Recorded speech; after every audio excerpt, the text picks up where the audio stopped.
दोस्तों आज हम बात करेंगे एक एनजीओ के बारे में। एनजीओ है बॉलीवुड का एक बहुत बड़े सो कॉल्ड सुपरस्टार का।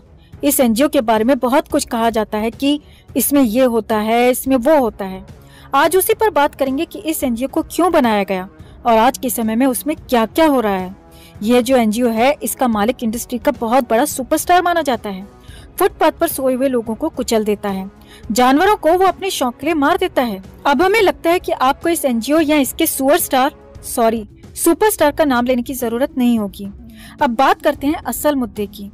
दरअसल 1998 में एक फिल्म की शूटिंग के दौरान एक एक्टर एक जानवर का शिकार करता है, एक ऐसे जानवर का जिसकी हत्या करना सरकार की तरफ से पूर्ण रूप से प्रतिबंधित है, क्योंकि उस प्रजाति के जानवर हिंदुस्तान से विलुप्त होते जा रहे हैं। और सरकार का ये भी कहना है कि अपने शौक के लिए किसी निर्दोष बेजुबान जानवर को मारना आपराधिक कृत्य है।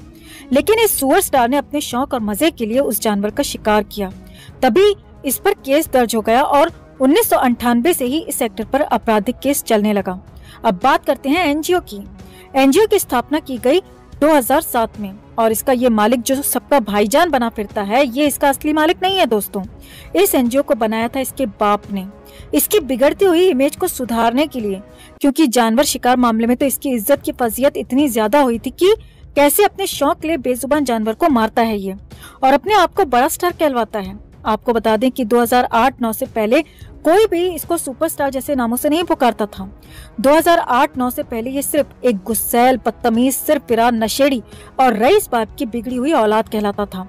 रही बात इसकी फिल्मों की, तो 2008 से पहले का इसका रिकॉर्ड देख लीजिए। 2-4 साल में इसकी इक्का दुक्का फिल्म हिट हो जाती थी, लेकिन 2008-9 के बाद इसका नसीब बदला और लगातार फिल्में इसको इस तरह दे दी गयी जो सुपर हिट होती रही।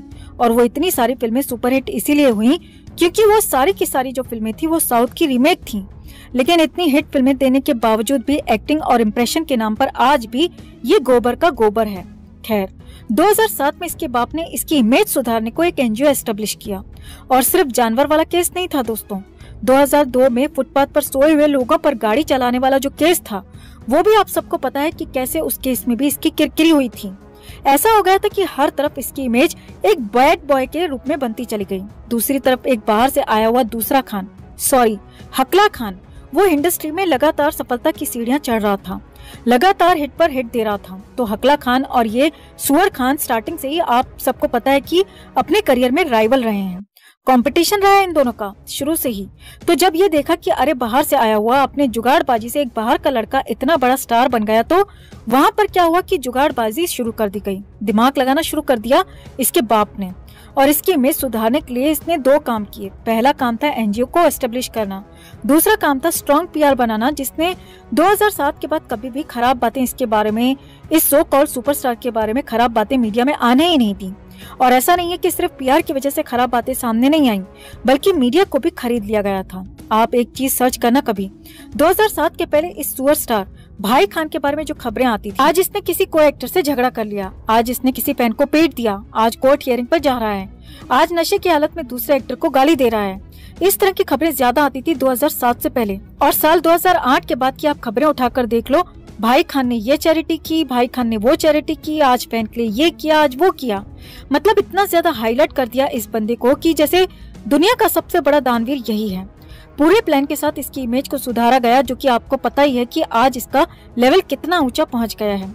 खैर जब इस एनजीओ को शुरू किया गया था तो हमने आपको बताया कि इसको किस तरह से शुरू किया, उसके पीछे का मकसद क्या था। लेकिन जब ये एनजीओ अच्छे से एस्टेब्लिश हो गया तो इसमें कुछ अलग ही लेवल के काम किए जाने लगे।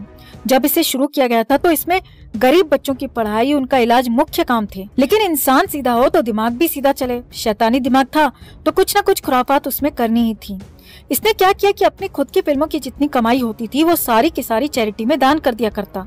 चैरिटी का मतलब है कि इस एनजीओ में दान कर देता और उसका कुछ ही हिस्सा अपने पास रखता। उसका एक फायदा होता था कि इसको टैक्स कम पे करना पड़ता था। धीरे धीरे ये अपने साथी कलाकारों की, नेताओं की, दाऊद की ब्लैक मनी भी व्हाइट में कन्वर्ट करने लगा।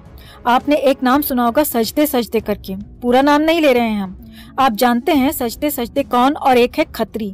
ये ऐसे गुर्गे थे किसी समय पर जो इस एनजीओ में ब्लैक मनी को व्हाइट मनी में कन्वर्ट करने का काम करते थे का मतलब ये नहीं है कि अब ये काम नहीं करते, अभी भी करते हैं, लेकिन अब ये पूरी तरह से अंडरग्राउंड होके काम करते हैं। खत्री तो पूरी तरह से अंडरग्राउंड है।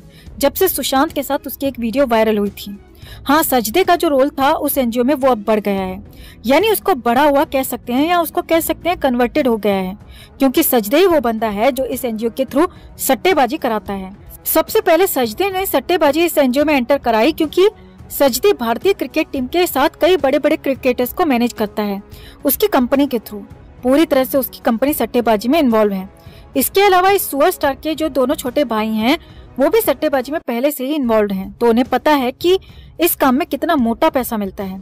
आज हालात ये हैं कि जहां हर छोटी बड़ी नेशनल इंटरनेशनल मैचेस के लिए न सिर्फ सट्टा लगवाया जाता है इस एनजीओ में, बल्कि आईपीएल जैसे जितनी लीग हैं वर्ल्ड में उन सभी में इस एनजीओ के थ्रू सट्टा लगता है। जिस राज्य में ये एनजीओ है सिर्फ वहाँ के नहीं, देश के हर एक बड़े नेता का काला धन इसमें सफेद किया जाता है। अंडरवर्ल्ड और सट्टेबाजी का जो काला धन है वो इसी एनजीओ के थ्रू वाइट किया जाता है। इसके अलावा ये एनजीओ बच्चों की बीमारी का मुफ्त इलाज कराने का दावा करता है। बीमारी कोई भी हो ये उनका मुफ्त इलाज कराएंगे, ऐसा इनका कहना है।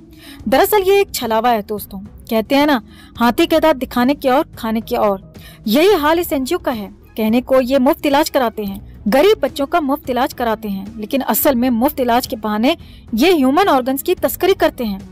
गरीब बच्चे जो अपना इलाज करा नहीं सकते, जिंदगी और मौत के बीच जूझ रहे हैं, उन्हें मरा हुआ दिखाकर उनके ऑर्गन्स निकाल के इंटरनेशनल मार्केट में बहुत ऊंचे दामों पर सेल करते हैं।